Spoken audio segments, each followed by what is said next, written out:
జగన్ ప్రభుత్వానికి రోజులు దగ్గర పడ్డాయి. అదెలాగో చూద్దాం. ఆంధ్రప్రదేశ్లో త్వరలో జరగబోయే ఎన్నికల్లో జగన్ రెడ్డి ప్రభుత్వానికి రోజులు దగ్గర పడ్డాయి. రాష్ట్రం నుంచి వైసీపీని తరిమి కొట్టడానికి ప్రజలు సిద్ధంగా ఉన్నారు. జగన్ ప్రభుత్వ వైఫల్యాలపై ప్రశ్నించిన వారిపై అక్రమ కేసులు, దాడులు చేస్తున్నారు. జగన్ సభలకు రాకపోతే సంక్షేమ పథకాలు కాస్త కట్ చేస్తామంటూ ప్రజలను నాయకులు బెదిరిస్తున్నారు. పేదల ప్రభుత్వం అంటూ పేదలను దోచుకుంటున్న జగన్కు వచ్చే ఎన్నికల్లో బుద్ధి చెప్పేందుకు ప్రజలు సిద్ధమయ్యారు. రాష్ట్రంలో జగన్ అన్ని వ్యవస్థలను నాశనం చేశారు. ఆంధ్రప్రదేశ్లో జరిపిన వరుస సర్వేలలో తెలుగుదేశం హవా స్పష్టంగా కనిపించడంతో జగన్కు భయం ఏర్పడింది. దానితో ఫ్రస్ట్రేషన్కు చేరడంతోనే సిద్ధం సభలో జగన్కు మీడియా లేదని చెబుతున్నారు. ప్రతిపక్షాల గొంతును నొక్కేందుకు వార్తలు రాస్తున్న ఈనాడు, ఆంధ్రజ్యోతి వంటి పత్రికలు టీవీ5, ఏబిఎన్, ఈటీవీ, మహాన్యూస్ వంటి ఛానల్స్ పై దాడులు చేయమని సిద్ధం సభలో జగన్ రెచ్చగొట్టే ప్రసంగాలు చేయడంతో రెచ్చిపోయిన వైసీపీ గూండాలు ఆంధ్రజ్యోతి ఫోటోగ్రాఫర్ శ్రీకృష్ణపై దాడి చేశారు. కర్నూలులో ఉన్న ఈనాడు పత్రిక కార్యాలయంపై వైసీపీ గూండాలు దాడి చేశారు. జగన్ నాడిని సర్వేలు బయటపెట్టడంతో దిక్కుతోచని స్థితిలో జగన్ కొట్టుమిట్టాడుతున్నాడు. దొంగ ఓట్లు, దాడులు, దౌర్జన్యాలతో గెలవాలని జగన్ చూస్తున్నాడు. జగన్ సొంత మనుషులతో, మరి ఇంటెలిజెన్స్ నివేదిక ప్రకారం కూడా జరగబోయే ఎన్నికల్లో అధికారంలోకి రావడం అసాధ్యం అని తెలియడంతో జగన్ ఉక్కిరిబిక్కిరి అవుతున్నాడు. 2014-19 మధ్య జగన్ పాలనలో ఖర్చు చేసిన మొత్తం బడ్జెట్ 7 లక్షల కోట్లు. అందులో సంక్షేమానికి 3 లక్షల కోట్లు ఖర్చు చేశారు. జగన్ ప్రభుత్వం ఇప్పటికే ఖర్చు చేసిన బడ్జెట్ 10 లక్షల కోట్లు. అందులో సంక్షేమానికి ఖర్చు చేసింది 2,51,00,000 మాత్రమే. అదే బడ్జెట్, అదే రాష్ట్రం అనేది అబద్ధం. ధరలు, పన్నులు, ఛార్జీలు, అప్పుల బాధలతో 57 నెలల పాలనలో ఒక కుటుంబం పైన 8 లక్షల భారం మోపారు. జగన్ ఇచ్చింది గోరంత, కొట్టేసింది కొండంత. అమ్మవారికి 13,000 ఇచ్చి నాన్న పుట్టికి 1,00,000 కొట్టేస్తున్నారు. డ్రైవర్కు 10,000 ఇచ్చి ఏడాదికి డీజిల్ జరిమానాలు, గ్రీన్ ట్యాక్స్, మద్యం రేట్లు పెంచి 1,00,000 కొట్టేస్తున్నాడు. పేదల ద్రోహి జగన్ రెడ్డి కాదా? నా ఎస్సీలు, నా బీసీలు, నా ఎస్టీలు అంటూ బీసీ, ఎస్టీలపైన దాడులు చేస్తూ, హింసలకు గురి చేస్తూ, అక్రమ కేసుల్లో ఇరికించి జైలుకు పంపించింది జగన్ కాదా? అన్న క్యాంటీన్లు, నిరుద్యోగ భృతి, పసుపు కుంకుమ, విదేశీ విద్య, పండుగ కానుకలు, పెళ్లి కానుకలు, చంద్రన్న భీమా లాంటి 120 సంక్షేమ పథకాలను జగన్ రద్దు చేయలేదా?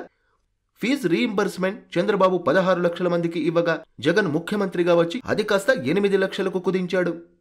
1,40,000 బ్యాక్లాగ్ పోస్టులను భర్తీ చేయలేదు. 14 లక్షల ఎకరాల అసైన్మెంట్ భూములు కబ్జా చేశారు. ఇందులో అధిక భాగం ఎస్సీ, ఎస్టీ, బీసీ, మైనార్టీలవే. సామాజిక న్యాయ ద్రోహి జగన్. నాకు పేపర్ లేదు, దత్తపుత్రుడు లేడు, నేను ఒంటరిని, నాకు ఉన్నదంతా కింద మీరే, పైన దేవుడు. రామోజీరావు, రాధాకృష్ణ, బిఆర్ నాయుడు వీరంతా చంద్రబాబు స్టార్ క్యాంపెయినర్లు. జగన్ అన్న సాక్షి మీడియాలో సగభాగం నాకు ఉన్నదని షర్మిల చెప్పిందాన్ని బట్టి నాకు పేపర్ లేదు, జగన్ చెప్పింది పచ్చి అబద్ధమని తెలియనిదెవరికి? అధిక సర్క్యులేషన్ ఉన్న నీలి మీడియా నీ స్టార్ క్యాంపెయినర్ కాదా? దోచుకున్న డబ్బుతో స్పేస్ కొట్టేసింది వాస్తవం కాదా? సజ్జల భార్గవరెడ్డి ఆధ్వర్యంలో సోషల్ మీడియాలో వేల మంది ప్రత్యర్థులపై నీచమైన పోస్టులు పెట్టిస్తుంది మీరు కాదా? జగన్ చివరకు తన తల్లి, చెల్లి వ్యక్తిత్వాన్ని కూడా హననం చేసే స్థితికి మీ కాలకేయ మీడియా దిగజారిందని నీ సోదరి డాక్టర్ సునీతారెడ్డి చెప్పలేదా? వేల కోట్ల ప్రభుత్వ నిధులతో, ప్రకటనలతో క్యాంపెయిన్ కాదా? రామోజీ, రాధాకృష్ణ, బిఆర్ నాయుడు, వంశీ మీడియా ప్రజాపక్ష అనేది రుజువైన సత్యం. నిజాన్ని నిర్భయంగా రాస్తూ మీ దుర్మార్గ దాడుల్ని ఎదురొడ్డి నిలబడిన ధీరోదాత్తులు రామోజీరావు, రాధాకృష్ణ, బిఆర్ నాయుడు. జగన్ కు పొరుగు రాష్ట్రాల నుంచి దత్తత తల్లిదండ్రులెందరో ఉన్నారనేది జగమెరిగిన సత్యం. మేం పోస్టులు, హామీలు 95%, 5% అమలు చేశాను అని జగన్ పచ్చి అబద్ధాలు చెబుతున్నాడు. ప్లస్ మేనిఫెస్టో పాదయాత్రలో జగన్ ఇచ్చిన హామీలు 730, అందులో 85% అమలు చేయలేదు. 99.5% అమలు చేసింది అబద్ధం. 2,30,000 ఉద్యోగాల భర్తీపై మాట తప్పాడు జగన్. మద్యపాన నిషేధం చేసి ఓట్లు అడుగుతాను అన్న హామీపై జగన్ మడం తిప్పాడు. విద్యుత్ ఛార్జీలు పెంచనని హామీ ఇచ్చి విద్యుత్ ఛార్జీలు కాస్త పెంచాడు.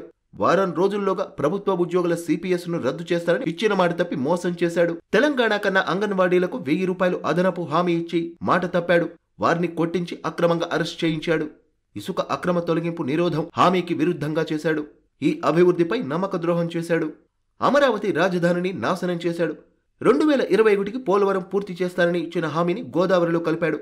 ఎక్కడ జగన్ 90.5% హామీలు అమలు చేశారో చెప్పాలి. తెలుగుదేశం మేనిఫెస్టో ఇప్పటి వరకు ఎన్నికల కమిషన్ వెబ్సైట్లోనే ఉంది. బీసీ ద్రోహి జగన్, బీసీ బాంధవుడు చంద్రన్న. బీసీలకు చెందిన 75,000 కోట్లు బీసీ సప్లాన్ నిధులు దారి మళ్లించాడు జగన్. ఆదరణ లాంటి 30కి పైగా బీసీ సంక్షేమ పథకాలను జగన్ రద్దు చేశాడు. బీసీల రిజర్వేషన్లు 34% నుండి 24%కి తగ్గించి 16 రాజ్యాంగబద్ధ పదవులు కత్తిరించాడు. జగన్ కబ్జా చేసిన 14 లక్షల ఎకరాల అసైన్మెంట్ భూముల్లో అధిక భాగం బీసీలవే.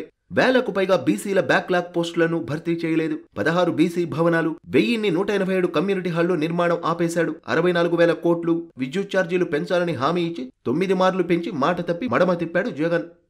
చంద్రన్న పాలనలో సామాన్యులకు 500 రూపాయలు వచ్చే కరెంటు బిల్లు నేడు జగన్ పాలనలో 2,000 వస్తుంది. జగన్ పాలనలో విద్యుత్ కోతలు ఎందుకు? స్టార్ట్ మీటర్ల విద్యుత్ పరికరాల కొనుగోళ్లలో 15,000 కోట్లు కమిషన్ తాడేపల్లి ప్యాలెస్ పరమైంది. కమిషన్ కోసం మోటార్లకు మీటర్లు పెడుతూ రైతుల మెడకు ఉరివేస్తున్నారు. 30,000 మంది మహిళల మాంగల్యాలు కాస్త మంట కలిశాయి. మద్య నిషేధం చేసి ఓట్లు అడుగుతానన్న హామీపై జగన్ మాట తప్పి మడం తిప్పాడు.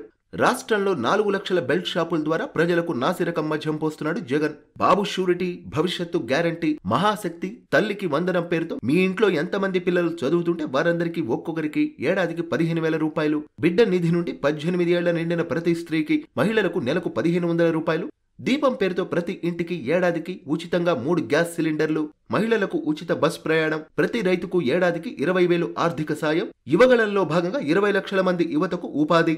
అదేవిధంగా యువగళం నిధి నుండి నెలకు 3,000 నిరుద్యోగ భృతి, బీసీలకు రక్షణ చట్టం తెచ్చి వారికి అన్ని విధాలా అండగా ఉంటారు చంద్రబాబు. ఇంటింటికి మంచినీరు పథకం క్రింద ప్రతి ఇంటికి రక్షిత తాగునీటి కుళాయిల కనెక్షన్, పూర్ టు రిచ్ ఎలా చేయాలో, పేదలను సంపన్నులను చేసే P4 5 ఏళ్లలో కనీసం రెట్టింపు ఆదాయం.